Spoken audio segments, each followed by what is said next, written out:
கொஞ்சம் டிஃப்ரெண்ட்டாக பிரேக்ஃபாஸ்ட்டுக்கு சூப்பராக ஒரு கார ஆப்பம் பண்ணலாம் வாங்க. ஒரு பாத்திரத்தில் 1 கப்பு பச்சரிசி எடுத்துக்கோங்க. இதே ரெசிப்பியை புழுங்கல் அரிசி இல்லைன்னா ப்ரௌன் ரைஸ்லையும் பண்ணலாம், நல்லா வரும். ஸோ நீங்கள் எந்த அரிசி எடுக்கிறீங்களோ ஒரு கப் அளவுக்கு பவுலில் நம்ம சேர்த்திக்கலாம். 2 டேபிள் ஸ்பூன் முழு உளுந்து போட்டுக்கிறேன். 1/2 டீஸ்பூன் வெந்தயம் கூட போட்டுக்கிறேன். இதெல்லாம் இப்போ நல்லா தண்ணி ஊற்றி ஒரு 2 வாட்டி கழுவி வடித்து எடுத்து வச்சுக்கலாம். நம்ம அரிசியையும் உளுந்தையும் நல்லா கழுவிட்டோம். இதில் ஒரு 1/4 கப்பு சாதம் சேர்த்திக்கிறேன். சாதம் சேர்த்துனோம் அப்படின்னா ஆப்பம் நல்லா சாஃப்டாக வரும், மாவும் நல்லா புளிச்சு வரும் உங்களுக்கு. சாதம் சேர்த்திட்டு ஒரு 2 கப்பு தண்ணி ஊற்றிடலாம். தண்ணி ஊற்றிட்டு இதெல்லாம் நல்லா ஒரு 2 மணி நேரம் ஊறட்டும். இப்போ பார்த்தீங்கன்னா நம்ம அரிசி நல்லா ஊறிடுச்சு. பழைய அரிசியாக இருந்துச்சு அப்படின்னா கொஞ்சம் ஒரு 1 மணி நேரம் எக்ஸ்ட்ராவாக ஊற வச்சு எடுத்துக்கோங்க. இப்போது இதெல்லாம் நல்லா அரைச்சி எடுத்துக்க போகிறோம். நம்ம ஊற வச்ச தண்ணியை யூஸ் பண்ணி அரைச்சி எடுத்துக்கலாம். நம்ம 2 கப் தண்ணி சேர்த்து ஊற வச்சோம். அந்த தண்ணியை ஃபுல்லாக யூஸ் பண்ணி இந்த மிக்சரை நம்ம நல்லா ஒரு பேஸ்ட்டாக அரைச்சி எடுத்துகிட்டு வந்துடலாம்.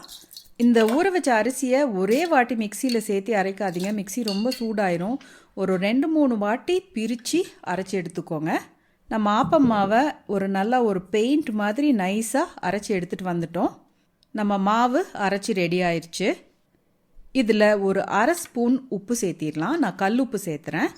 ஒரு 1 டீஸ்பூன் சர்க்கரை சேர்த்திக்கிறேன். இதில் ஒரு பிஞ்ச் ஈஸ்ட் சேர்த்திக்கிறேன். ஆப்பத்துக்கு ஈஸ்ட் சேர்த்தணும் அப்படின்னா டேஸ்ட் ரொம்ப நல்லாயிருக்கும். சும்மா ஒரே 1 பிஞ்ச் போட்டுக்கலாம்.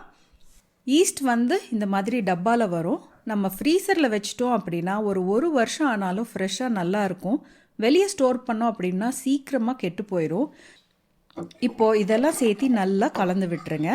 கலந்து விட்டுட்டு இதை ஒரு 6லிருந்து 8 மணி நேரம் புளிக்க வச்சிடலாம்.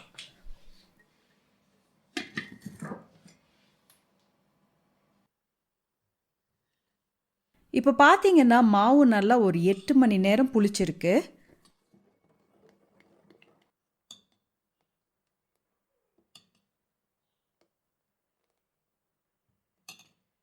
நம்ம இந்த ஆப்பத்துக்கு ஒரு தாளிப்பு ரெடி பண்ணிக்கலாம்.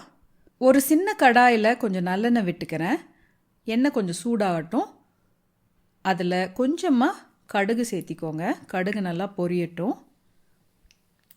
கூடவே கொஞ்சம் சீரகம் சேர்த்திக்கலாம். பொடியாக நறுக்கின கருவேப்பிலை போட்டுக்கிறேன். நல்லா பொடியாக நறுக்கின இஞ்சி சேர்த்திக்கிறேன். கொஞ்சமாக சில்லி ஃப்ளேக்ஸ் போட்டுக்கிறேன்.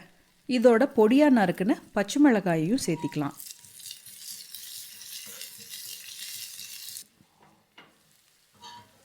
இந்த வணக்கின தாளிப்பை இப்போ ஆப்பம் மாவில் கொட்டிடலாம்.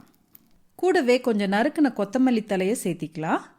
கொஞ்சமாக தேங்காய் பால் சேர்த்திக்கலாம். நான் ஒரு 2 டேபிள் ஸ்பூன் அளவுக்கு சேர்த்துறேன். தேங்காய் பால் ஆப்பத்துக்கு ரொம்ப நல்லாயிருக்கும். தேங்காய் பால் இல்லைனாலும் பிரச்சனை இல்லை. இப்போ நம்ம ஆப்பம் மாவு ரெடி.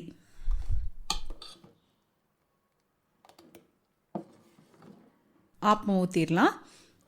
ஆப்பக்கல் நல்லா சூடாகட்டும். ஆப்ப மாவை கல்லில் ஊற்றிடலாம். மாவு அளவாக ஊற்றுங்க, நிறைய ஊற்ற வேண்டாம்.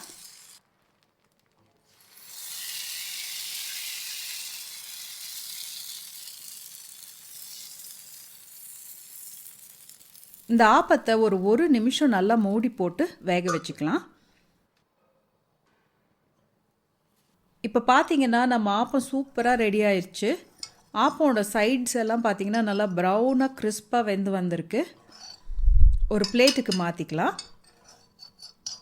நம்ம ஆப்பம் ரெடி. வீட்டில் ஒரு பிரேக்ஃபாஸ்ட்டுக்கு டிஃப்ரெண்ட்டாக இப்படி ட்ரை பண்ணி பாருங்கள். இந்த ரெசிபி பிடிச்சிருந்துச்சுன்னா நம்ம சேனலோட சப்ஸ்கிரைப் பட்டனை மறக்காமல் அமுக்கி விட்டுருங்க.